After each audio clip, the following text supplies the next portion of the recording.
আসসালামু আলাইকুম রহমতুল্লাহ। কেমনে বুঝাইতাম আমি নরেন্দ্র মোদীকে? ইতিহাসের পর ইতিহাস গড়ে যাচ্ছে, রেকর্ডের পর রেকর্ড ভেঙে যাচ্ছে। সেটা বিশ্ব থেকে শুরু করে দেশের রেকর্ডে নরেন্দ্র মোদীর মাইল ফলকের সামনে শুধু আর একজন দাঁড়িয়ে আছে ভারতের। তিনি হলেন জওহরলাল নেহারু। এবং ইতিমধ্যে 1947 সালের 15ই আগস্ট ভারত স্বাধীনতা লাভের পর থেকে 1947-এর পরে জন্মগ্রহণ করা, তার স্বাধীনতার পরে জন্মগ্রহণ করা একমাত্র প্রধানমন্ত্রী, বিশ্বের সবচেয়ে বড় গণতান্ত্রিক রাষ্ট্রের প্রধানমন্ত্রী নরেন্দ্র মোদীর সবাইকে টপকিয়ে শাসন ব্যবস্থায় এক অনন্য রেকর্ড গড়তে যাচ্ছে। নরেন্দ্র মোদী একাধারে কত বছর ক্ষমতায়? মুখ্যমন্ত্রী হিসাবে ছিলেন 13 বছর, এরপরে প্রধানমন্ত্রী হিসাবে পূর্ণাঙ্গ 2 টার্ম, 5-5-10 বছর অতিক্রম করে আবার 3 টার্ম তার চলছে। তিনি ইতিমধ্যে ইন্দিরা গান্ধী, জ্যোতি বসু, মনমোহন সিং সবার মেয়াদকে উত্তীর্ণ করে সামনের দিকে এগিয়ে যাচ্ছেন। যদিও আরএসএসের একটা শর্ত ছিল যে 75 বছরের পরে কেউ প্রধানমন্ত্রী হতে পারবে না, এবং জানেন তিনি হিন্দিভাষী নন, তিনি গুজরাটি ভাষী। আজ পর্যন্ত হিন্দিভাষী না হয়ে এতদিন ক্ষমতায় থাকার রেকর্ড কেউ গড়তে পারে নাই।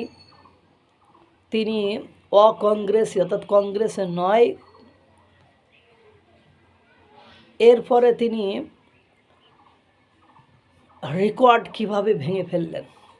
যদি তার দল বিজেপি, তারা যদি মনে করে যে আগামী যে নির্বাচন হবে সেই নির্বাচনে জয়লাভের পরে তারা বয়সের ওই সংক্রান্ত কারণে নরেন্দ্র মোদীকে অবসরে না পাঠিয়ে নির্বাচনে জয়লাভের পরে নরেন্দ্র মোদীকে প্রধানমন্ত্রী হিসেবে রাখবেন এবং 2031 সাল পর্যন্ত ক্ষমতায় রাখবেন বা থাকবেন, বা ওই টার্মটা তিনি পূর্ণ করেন, তাহলে জওহরলাল নেহারুকেও তিনি পেছনে ফেলবেন।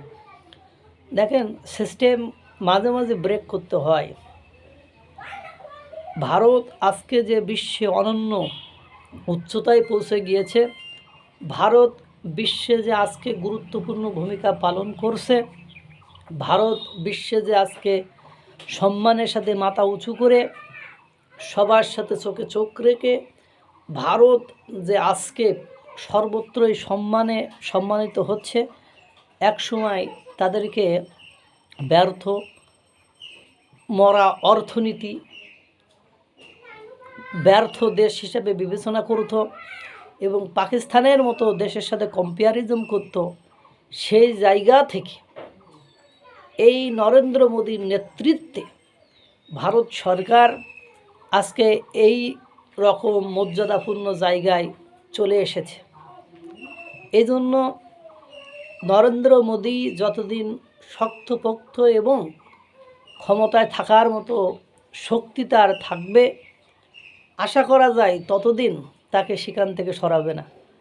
পারবেন কি নরেন্দ্র মোদী এই জওহরলাল নেহারুর রেকর্ডটা ভেঙে তিনি সর্বোচ্চ রেকর্ডের অধিকারী হতে? আল্লাহ তাআলা সকলকে ভালো রাখুক, সুস্থ রাখুক। আসসালামু আলাইকুম রহমতুল্লাহ।